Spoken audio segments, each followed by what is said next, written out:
Wade Edwards, Director of Community Engagement for the Reading School District. Welcome to this month's episode of Red Knight TV, which is sponsored by Dave Grau of Horace Mann. In today's show, first up we have Dr. Momin. He's going to share some of his focus areas for the 2016-17 school year. But before we get to that, we want to show off our new signs up here at Reading High School, the Castle on the Hill. These fantastic signs and flagpole signs are sponsored by Visions Federal Credit Union, and we thank them for that.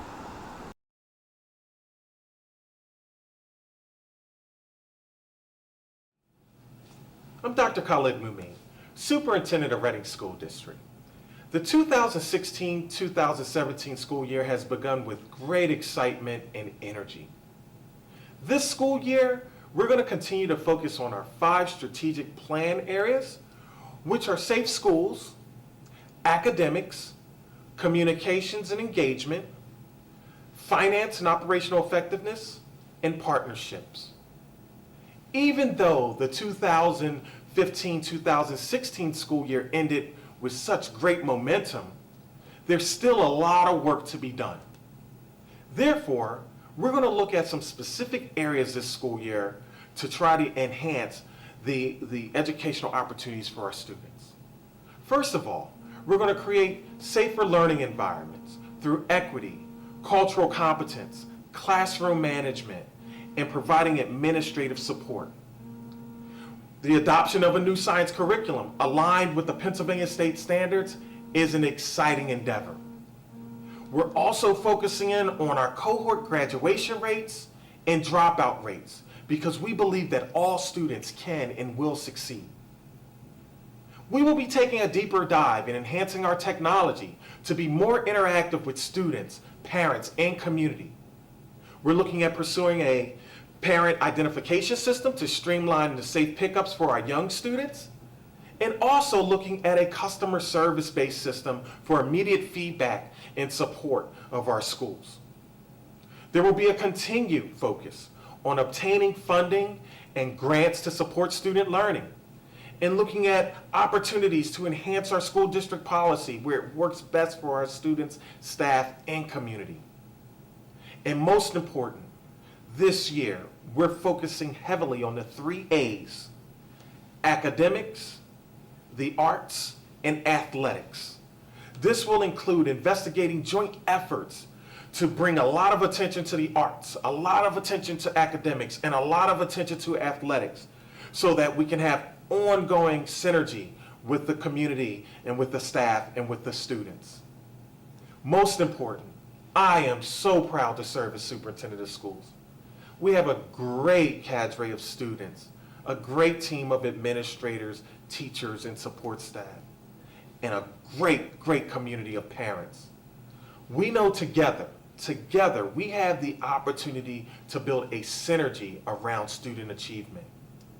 With that said, I encourage you to continue to support our young learners in the city. And remember, one vision, all students, one Reading. This September, we celebrated our first RSD Diversity Week. We're very proud of the steps we are taking to ensure equity for all students. Here's a conversation we recently had with Waldo Alvarado, our Director of Equity. Hello, everybody. My name is Waldo Alvarado, and I am the Equity and Diversity Director for the Reading School District. Yes, and I would like to give you some background, personal and professional background. I've been an employee with the Reading School District since 2000, and my background is in guidance counseling. I used to work as a guidance counselor at Northwest Middle School for 3 years. Then I was transferred to the senior high school for 7 years. And then when we opened the intermediate high school, I was promoted to assistant principal and did that work for 5 years. And since December of 2014, I work for the superintendent with this new title, Director of Equity and Diversity. Now, the question that I get all the time, not only from my colleagues, but also from parents, students, and community. Equity. what is equity? And I think that is a valid question. And the way that I explain equity is comparing equity with equality. Because in American society, we have this ingrained idea of equality. I mean, that's the language of the Constitution. And we also believe in equality. But the main difference is that we serve students that come from different places. As a matter of fact, I did my homework before this interview, and in our district, our students represent close to 43 different countries around the world. And believe it or not, they speak 33 different languages. So the students that we serve are very diverse, not only in terms of nationality, language, but also gender, ability, sexual orientation, nationality, religion, and so forth. So the term equity has to do with having a commitment to teach the students and provide the supports they need based on their specific needs.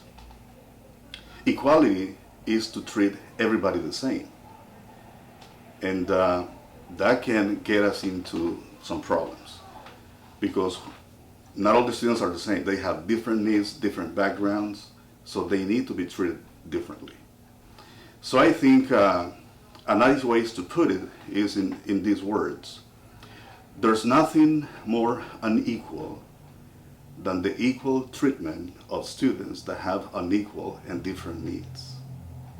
So equity goes to the heart of that because we have to see what that child needs, and then we have to make a commitment as an institution, as a teacher, as a professional, to serve the specific needs of the students. That is equity.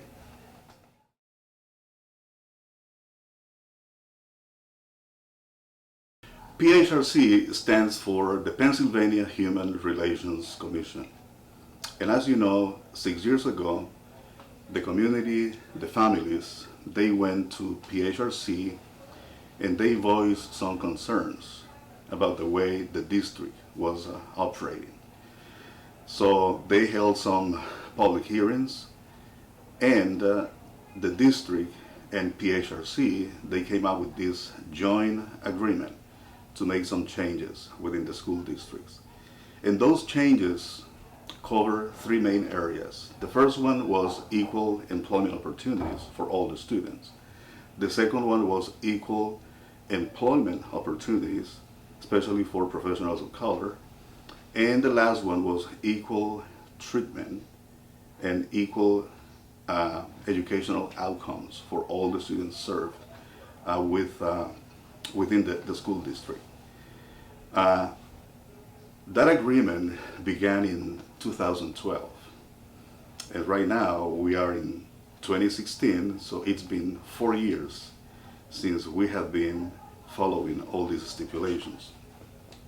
And I'm happy just to report that the school district and PHRC, they came to the negotiating table in August of this year, and we have signed a joint stipulation. And that stipulation will be in place for the last year that we have in this agreement.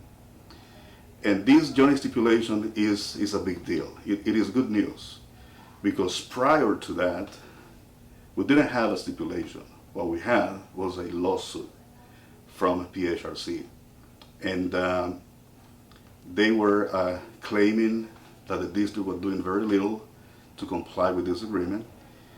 And but we were able to sit down with them, their attorneys, our attorneys, and now we have come to this joint stipulation. One of the good news of this is that PHRC has certified that the Rain School District has demonstrated compliance for the year 2014 and 2015. Good news, because for that year we are in full compliance and we don't have to provide more evidence as to the way we are doing with all the 96 terms. But I would like to say also that in this joint stipulation, PHRC, they have seen our commitment, our good faith, and we have seen the same thing, on their side. They are committed. They really want to work with us, and now we have this nice partnership and relationship, and things I'm sure that are going to be moving forward. But I can tell you that a lot of those terms or mandates have been restructured. Like 19 of those mandates have been completely eliminated. Some of the reasons for this is because we have complied fully with those terms, and some of the terms, the language, was not very specific, and they got rid of that. PHRC also has certified that the district only needs to make a statement of compliance for other 36 mandates. And they only require full response for 8 terms for the final year. And the last piece that we have is that we have some reports, statistical reports that we have to submit. And we anticipate that we will be in good shape, in a good position next year by the end of this agreement. So in a nutshell, that's PHRC, and that occupies, I would say, 80% of my time, trying to gather documentation of our compliance.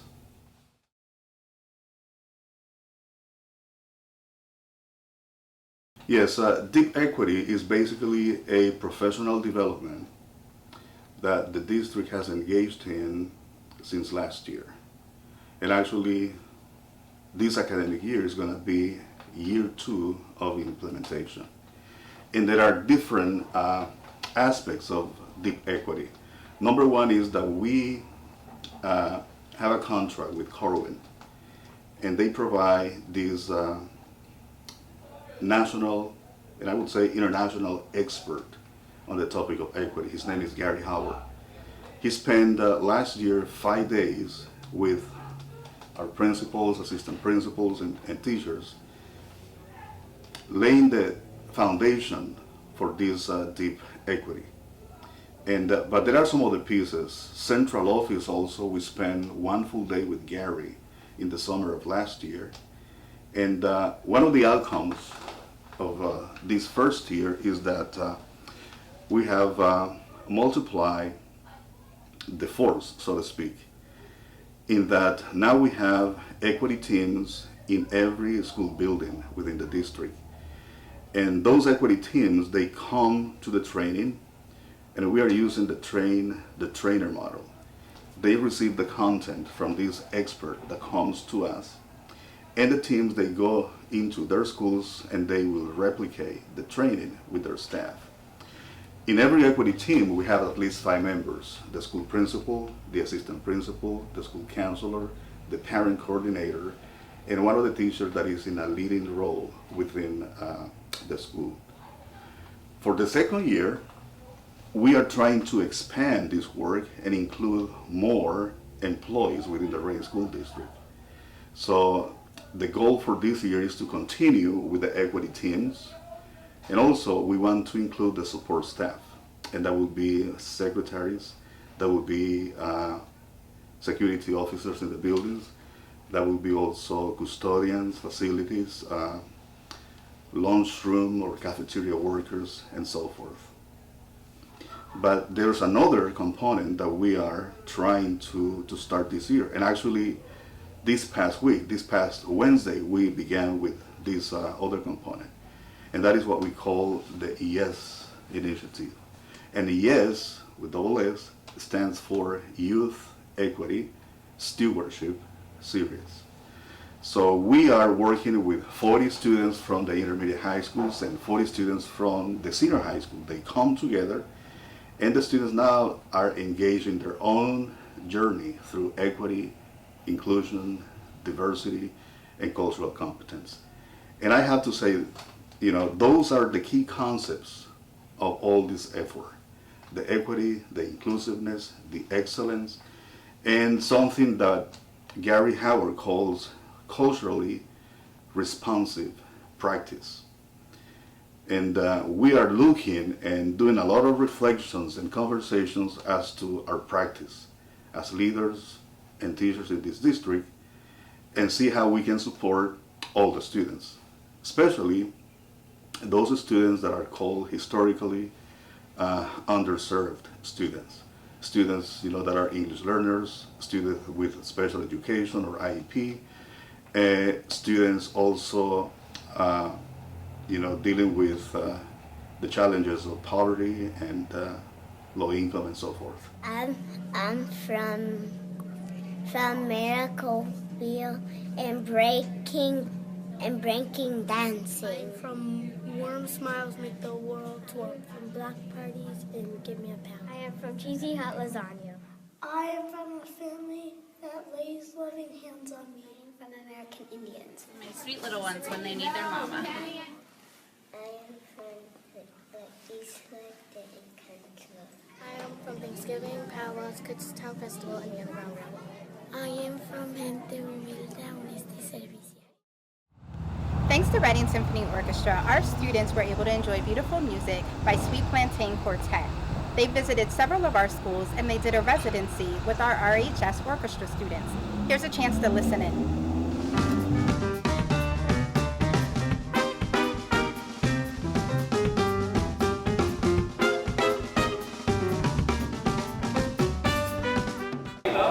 Okay, my name is Eddie Venegas, and I'm here with my string quartet called Sweet Plantain Quartet, and we are finishing right now the week-long residency in Reading, and we were rehearsing with the string students of the Reading High School that are going to perform with us at our grand finale tonight at the Hilton, at the DoubleTree by Hilton.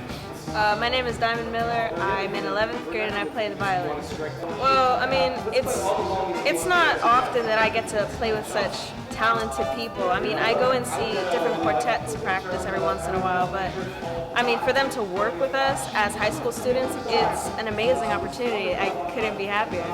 I actually was very pleased to see a lot of quite advanced students, and the ones that were in that advance were totally into it and wanting to get better and wanting to participate. And that was easy for us.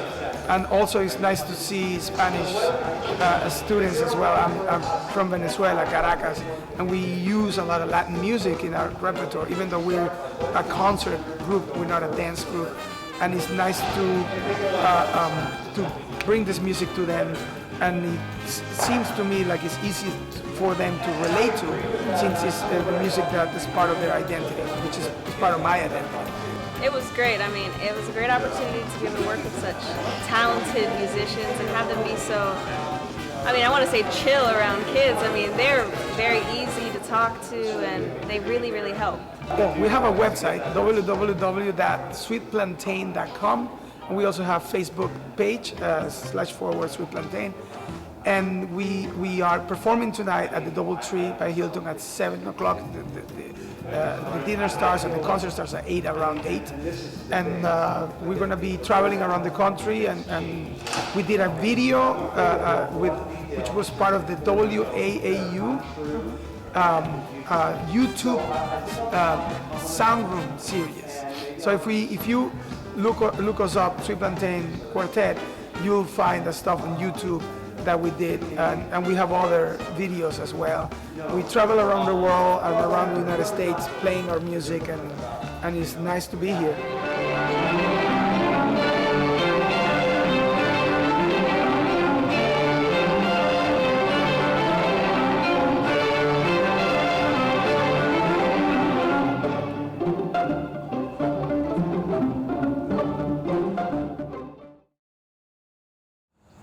Athletics has always been a huge part of our RSD tradition. This year, we celebrated our 5th annual Athletic Hall of Fame. Here's a look.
Every child deserves a champion, an adult who will never give up on them, who understands the power of connection and insists that they become the best that they can possibly be.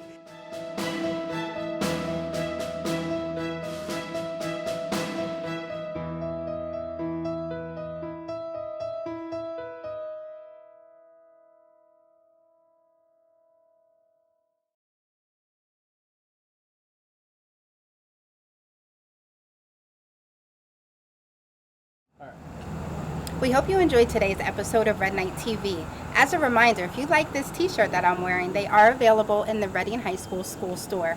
We'll see you next month.